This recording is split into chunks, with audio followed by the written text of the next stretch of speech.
प्रज्ञा प्रदायिनी माँ सरस्वती को नमन करते हुए प्रथम पूज्य भगवान गणपति को नमन करता हूँ और मंच सहित आप सबकी पावन उपस्थिति को नमन करता हूँ। बहुत बहुत धन्यवाद। आज आपको एक नए हास्य से जोड़ने का प्रयास करूँगा। दोस्तों, संस्कृत एक ऐसा विषय जिसको याद बहुत करना पड़ता है। एक संस्कृत के टीचर और स्टूडेंट में बहस चल गई। टीचर ने कुछ श्लोक याद करने के लिए दिए। बच्चे ने कहा, गुरुदेव आप इतने दुखी मत हो और इतने याद करने के लिए सामग्री मत दिया करो, संस्कृत भाषा का कोई मतलब तो है नहीं। मुझे कहा मतलब कैसे नहीं है? बच्चे ने कहा, सर क्या मतलब है? ये 10वीं कक्षा के बाद सीधी खेलों में ही सुनने को मिलती है। लेकिन दोस्तों, संस्कृत अपने आप में एक अलग विषय है और बहुत ही शानदार विषय है। हमारी हिंदी भाषा की जननी है संस्कृत भाषा। इसलिए आज संस्कृत का उपयोग करते हुए आपको हास्य की दुनिया में ले चलता हूँ। गुरुदेव ने बच्चों को बताया कि बेटा, विद्या ददाति विनयम वाला श्लोक पूरा याद करके आना है। ये बहुत अच्छा श्लोक है। बच्चे ने कहा, गुरुदेव इस श्लोक की तो बात छोड़ो, मैं बताता हूँ विद्या से क्या क्या मिलता है। तो उसने नया श्लोक दिया गुरुदेव को कि विद्या ददाती सरकारी नौकरीम, विद्या ददाती सरकारी नौकरीम और सरकारी नौकरी ददाती सुंदर छोकरी। प्राप्त करने के लिए आदमी को अच्छी विद्या अध्ययन करना पड़ेगा, सरकारी नौकरी लगनी पड़ेगी, तभी जाकर के कोई सगाई की साठगांठ हो पाएगी। और ये जमाने से चलती आ रही हैं चीजें। सतयुग में देवताओं को राजी किया जाता था यज्ञ हवन के द्वारा और उनके आशीर्वाद से शादियां हुआ करती थी। जब त्रेता युग आया तो धनुष तोड़ने पड़ते थे और जब द्वापर युग आया तो अच्छी पत्नी प्राप्त करने के लिए मछलियों की आंखें फोड़नी पड़ती थी। और अब के कलयुग में सरकारी नौकरियों के कंपटीशन की परीक्षाएं पास करनी पड़ती हैं तभी जाकर के। लेकिन थोड़ा सा आजकल के बच्चों में इस मोबाइल की दुनिया के कारण बहुत बड़ी गड़बड़ हो गई है।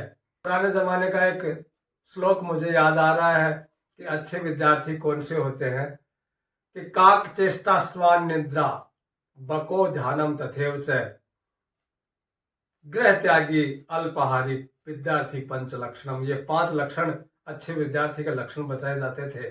लेकिन इस जमाने के लक्षण अलग हो गए मित्रों। मोबाइल चेष्टा, यूट्यूब ध्यानम, रील मेकिंग तथैव च, इंस्टाग्राम धारी, फास्ट फूड आहारी विद्यार्थी पंच लक्षणम। ये दिन मोबाइल में घुसी रहने वाली है पीढ़ी। और एक बात और बताऊं, कई पत्नियों को तो आज तक ये पता नहीं लगा है कि उनके पतिदेव आज भी फेसबुक पर कुंवारी ही भटक रहे हैं। नाम है मोबाइल के। गुरुदेव ने बच्चे को खड़ा किया, बोले खड़ा हो। सर्वे भवन्तु सुखिनः सर्वे सन्तु निरामया सर्वे भद्राणि पश्यन्तु माँ कश्चित् दुख भाग भवेत्। इस श्लोक का अर्थ बता। लड़के ने कहा, सर ये तो बहुत आसान श्लोक है और आसान ही अर्थ है। अब तो बोले बता, अर्थ आसान है तो बता तो सही तू।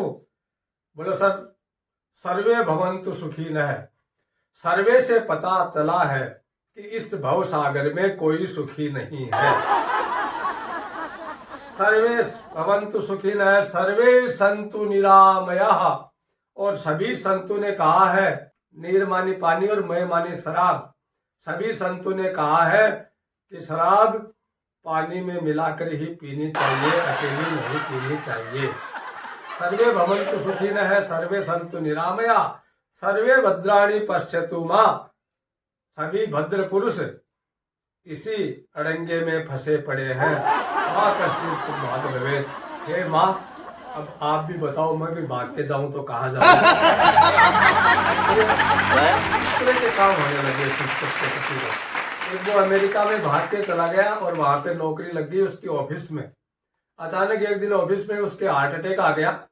जो ही दर्द हुआ उसने हरिओम हरिओम करना शुरू कर दिया। ऑफिस के जो साथी थे वो सारे ही अमेरिका इंग्लैंड के रहने वाले थे। उन्होंने उस भाषा को समझा नहीं और तुरंत वो उसके घर लेकर के चले गए। घर जाते ही उसकी पत्नी को बताया कि आपके पति के हार्ट अटैक आ गया। तो उसकी पत्नी चिल्ला के बोली अरे हार्ट अटैक आ गया तो सीधे हॉस्पिटल ले जाते, यहाँ घर क्यों लाए हो?